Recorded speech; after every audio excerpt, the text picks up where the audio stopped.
Hai, saya Danira. Hai, nama saya Vander. Saya Azanur Wahyudi.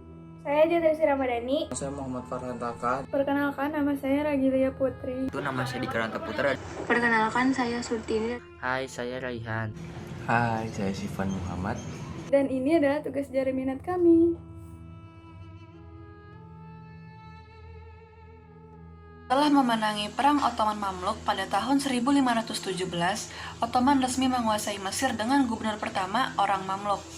Sementara itu, kekuasaan di tingkat provinsi diserahkan kepada bangsawan atau yang disebut dengan emir dan kaum tanah atau kepala suku yang disebut dengan bey. Kemunduran Ottoman sejak abad 17 menimbulkan ketidakstabilan di Mesir. Para emir dan bey yang sebagian berasal dari golongan Mamluk menuntut kebebasan dan otonomi yang lebih besar. Prancis di bawah Napoleon Bonaparte sempat menguasai Mesir dan mengembalikan kestabilan di wilayah itu. Namun hal itu tidak berlangsung lama karena pasukan Napoleon dikalahkan Inggris dalam pertempuran Nil pada tahun 1798. Kekalahan tersebut menyebabkan Prancis minggat dari Mesir sehingga kondisi Mesir tak terkendali.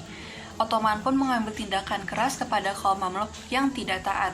Dalam 3 kesempatan, pada tahun 1802, 1805, dan 1811, seluruh pemimpin Mamluk dibunuh oleh gubernur Ottoman. Seketika kekuasaan Mamluk pun berakhir. Gubernur keras itu bernama Muhammad Ali. Tidak hanya keras, ia juga tercatat sebagai pendiri Mesir modern. Tujuan Ali memodernisasi Mesir yaitu untuk menjadikan Mesir setaraf dengan perkembangan di barat baik dalam bidang politik, ekonomi, budaya, dan ilmu pengetahuan. Tidak heran banyak yang mengatakan bahwa pembangunan di era dinasti Muhammad Ali ini identik dengan Eropanisasi. Ali pula yang pertama kali memakai gelar khedif sebagai pengganti gelar gubernur. Gelar khedif digunakan penerus-penerusnya hingga tahun 1914. A. Infrastruktur modern. Pembangunan infrastruktur modern sangat menonjol pada masa kekuasaan Khedif Muhammad Ali, Muhammad Said Pasha, dan Ismail Pasha. Ismail Pasha memerintah dari tahun 1863 sampai 1879. Seorang lulusan Prancis menyewa ahli-ahli dari Eropa dan Amerika dalam rangka mempercepat pembangunan dan reformasi mereka, membantu Ismail dalam hal persenjataan yang sesuai standar barat, gedung-gedung baru yang menyerupai gedung-gedung di Eropa, rel kereta api, serta berbagai fasilitas publik seperti pipa, air, dan gas. Ismail juga mereformasi serta membangun istana yang megah. Ia memperluas kota Kairo dan membangunkan sebuah blok baru yang sepenuhnya meniru kota Paris. Hai, nama saya Vander. Jadi saya akan menjelaskan tentang era modernisasi Mesir. Pada 1805 sampai 1953, Mesir berada di bawah kekuasaan Muhammad Ali. Era ini juga disebut dengan era modernisasi Mesir. Hal ini tercermin dari 4 hal berikut yang salah satunya adalah pembangunan terusan Suez. Pada 1883, sekelompok insinyur Prancis membujuk Muhammad Ali untuk membangun terusan Suez, tapi Muhammad Ali tidak setuju. Hal ini baru dapat terencana pada 1854 di bawah Muhammad Said Pasha, yaitu anak keempat dari Muhammad Said. Ia adalah seorang lulusan Prancis sekaligus sahabat Ferdinand de Lesseps, perancang dan pemimpin proyek ini. Biaya pembangunan terusan Suez separuhnya berasal dari Prancis dan separuhnya berasal dari Mesir, tak sepeser pun dari Inggris. Bahkan Inggris berusaha menggagalkan proyek ini. Hal ini dikarenakan jika terusan Suez dibangun, hal ini akan memudahkan Prancis untuk menguasai koloni Inggris yang berada di Asia, yaitu yang ada di India. Pembangunan terusan Suez dimulai secara resmi pada 25 April 1859. Butuh waktu 10 tahun untuk menyelesaikan terusan sepanjang 1902 km ini. Terusan Suez berguna untuk menjadi jalan pintas dari Eropa menuju Asia dan sebaliknya. Jadi mereka tidak perlu memutar benua Afrika lagi. Sekian, terima kasih. C. Reformasi politik. Sebelum era dinasti Ali, bahasa resmi pemerintah adalah bahasa Turki. Pada masa dinasti ini, yaitu sejak 1828, Mesir menggunakan 2 bahasa sekaligus, yaitu Turki dan Arab.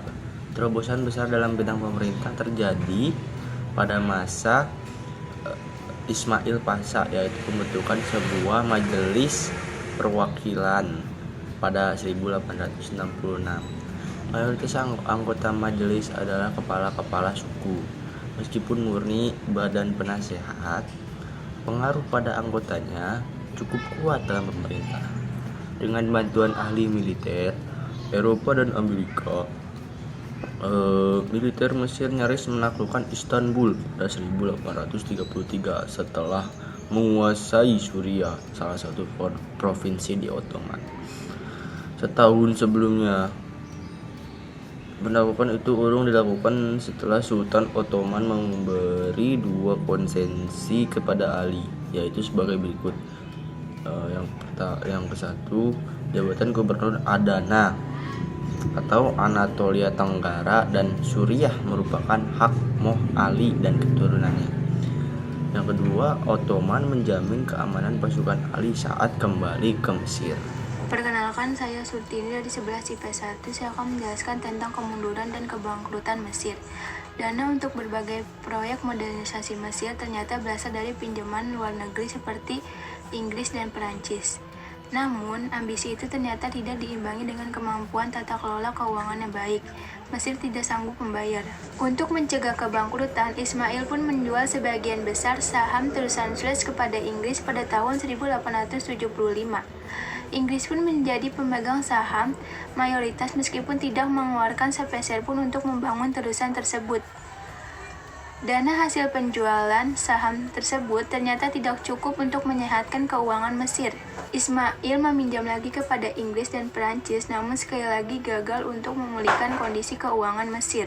Di sisi lain, Inggris dan Perancis juga mendesak untuk pembayaran utang yang sudah jatuh tempo. Pada tahun 1876, Mesir menyatakan tidak sanggup dan sekali lagi mengajukan permintaan utang baru. Kemunduran Mesir terjadi karena kebangkrutan, karena Mesir tidak dapat membayar hutang-hutangnya kepada Inggris dan Prancis. Oleh sebab itu, Inggris membeli kebijakan-kebijakan lanjutan agar Mesir dapat membayar hutang-hutangnya, yaitu separuh penghasilan negara Mesir berada di bawah pengawasan panitia internasional, yaitu disebut juga The Commission of the Republic Debt. Komite ini beranggotakan Inggris, Austria, Italia, Perancis, dan Jerman. Mesir dijadikan kerajaan konstitusional dengan seorang Inggris bernama Charles Rivers Wilson sebagai Menteri Keuangan dan seorang Perancis Marquis de Bigny-les sebagai Menteri Pekerja Umum. Bentuk campur tangan ini ditentang oleh Ismail, yaitu kepala pemerintahan Mesir pada saat itu. Ia menyabotase pelaksanaan peraturan-peraturan yang telah disusun oleh menteri asing dalam kabinetnya. Puncaknya, ia memecat menteri-menteri itu dan menyusun kabinet baru. Sebagai reaksi atas tindakan tersebut, Inggris dan Prancis mendesak Ismail agar turun dari tahta. Ismail menolak. Inggris dan Prancis pun kemudian membujuk Sultan Ottoman agar memecat Ismail. Alhasil, Ismail digantikan oleh putranya Muh Taufik Pasha yang memerintah pada tahun 1879 sampai dengan 1892. Inggris dan Perancis kemudian menetapkan 2 kebijakan baru, yaitu menaikkan pajak bagi tuan-tuan tanah serta mengurangi separuh gaji para pegawai pemerintahan dan tentaranya. Gerakan perlawanan pan-islamisme pada tahun 1872 sampai 1882 dan nasionalisme. Pada tahun 1870-an, terdapat 2 macam gerakan perlawanan terhadap intervensi asing di Mesir, yaitu pan-islamisme dan nasionalisme. Pan-islamisme adalah gerakan yang berdiri atas 2 prinsip utama, yaitu sebagai berikut. Negara-negara Islam harus menolak pengaruh Barat yang dianggap lebih banyak mudarat daripada kebaikan, dan sebaliknya harus menemukan kembali kekuatan dan kemurnian Islam sebagai pada awal kemunculannya. Gerakan perlawanan pan-islamisme pada tahun 1872 sampai 1882 dan nasionalisme. Pada tahun 1870-an, terdapat 2 macam gerakan perlawanan terhadap intervensi asing di Mesir, yaitu pan-Islamisme dan nasionalisme. Pan-Islamisme adalah gerakan yang berdiri atas dua prinsip utama, yaitu sebagai berikut.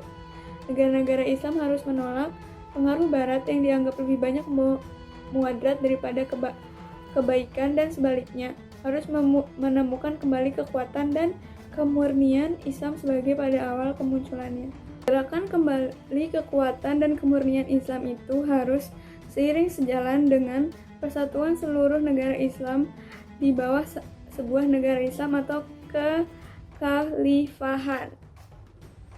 Pemimpin gerakan pan-Islamisme di Mesir adalah Jamal al-Din al-Afghani, seorang intelektual kelahiran Afghanistan yang pindah ke Kairo pada 1871. Ia menyuarakan perlawanan terhadap pengaruh simpati yang luas ketika keuangan Mesir berada di bawah kendali Barat pada tahun 1876. Untuk mencegah hal-hal yang tidak diinginkan, pemerintah membuang Jamal al-Din ke India pada tahun 1879. Namun pada tahun yang sama, muncul ancaman yang lain dalam bentuk gerakan nasionalisme. Kemunculannya gerakan nasionalisme dipicu ketidakpuasan tentara pribumi terhadap praktik diskriminasi dalam angkatan bersenjata. Hal ini karena posisi perwira tinggi sebagian besar diduduki oleh Turki. Secara diam-diam, sekelompok perwira menengah merancang sebuah gerakan yang bertujuan menyingkirkan semua atasan mereka yang beretnis Turki. Pada tahun 1879, gerakan ini melancarkan pemberontakan, namun gagal. Dalam perkembangan selanjutnya, tampil Kolonel Ahmad Arabi pada tahun 1841 sampai 1911, yaitu seorang perwira intelektual pribumi. Prestasi dan karirnya yang cemerlang dalam angkatan bersenjata membuat ia segera dikenal luas. Namun bukan karena hal itu saja yang membuat ia menjadi populer. Arabi populer karena ia berkomitmen membebaskan Mesir dari semua pengaruh asing. Dalam arti yang sesungguhnya, Arabi adalah tokoh pencetus nasionalisme Mesir. Di bawah semboyan Mesir untuk Mesir, gerakan nasionalisme Mesir mendapatkan dukungan yang luas. Pada tahun 1882, sejumlah menteri dari kalangan pribumi diakomodasi dalam pemerintahan. Arabi sendiri diangkat menjadi menteri urusan perang. Majelis Perwakilan juga dihidupkan kembali dan bahasa Arab menjadi satu-satunya bahasa resmi pemerintahan. Merasa kepentingannya terancam, pada Mei 1882 Inggris dan Perancis merapat ke Alexandria untuk mengantisipasi kemungkinan revolusi. Pada September 1882 Inggris menguasai Kairo dan diangkat ke Sri Lanka. Penduduk Inggris mendorong kaum nasionalis untuk menyelenggarakan Kongres Nasionalis pada 7 Desember tahun 1907 di bawah pimpinan Mustafa Kamil pada tahun 1874 sampai 1908. Tujuannya yaitu membangun Mesir secara liberal untuk mencapai kemerdekaan penuh dari Inggris. Meskipun ditindas, gerakan ini tetap hidup dan kelak bertransformasi menjadi Partai WAF pada tahun 1918. Sentimen anti-Inggris semakin menguat selama Perang Dunia Kedua dengan semakin populernya sebuah organisasi keberagaman anti-Barat, Ikhwanul Muslimin, berdiri 1928. Puncaknya terjadi pada Januari 1952 ketika pasukan Inggris menghadapi serangan para milisi di Ismailia dan menawarkan 46 anggota milisi. Pada hari setelahnya, Kairo dilanda kerusuhan yang diwarnai pembakaran gedung-gedung serta bisnis-bisnis asing. Sekian, terima kasih. Wassalamualaikum warahmatullahi wabarakatuh. Karena dianggap tidak berdaya menghadapi situasi carut-marut dalam negeri, pada 22 Juli 1952 sekelompok perwira di bawah pimpinan Gamal Abdel Nasser melakukan kudeta tak berdarah dan menurunkan Raja Farouk I dari tahta. Peristiwa ini dikenal sebagai Revolusi 1952. Pada 18 Juni 1953, monarki secara resmi dihapus dan Republik Mesir dideklarasikan. Presiden pertamanya Muhammad Naguib, memerintah 1953 sampai 1954. Pada 1954, Ikhwanul Muslimin mencoba merebut kekuasaan. Abdel Nasser mengambil tindakan keras, menempatkan Presiden Naguib dalam tahanan rumah, serta mengambil alih kursi kepresidenan pada 1956. Kebijakan-kebijakan Abdel Nasser yang terkenal diantaranya sebagai berikut. 1. Bersikap netral dalam Perang Dingin. 2. Bersama beberapa pemimpin Asia Afrika lain mendirikan gerakan non-blok. 3. Menasionalisasi terusan Suez. Sekian dari saya, terima kasih.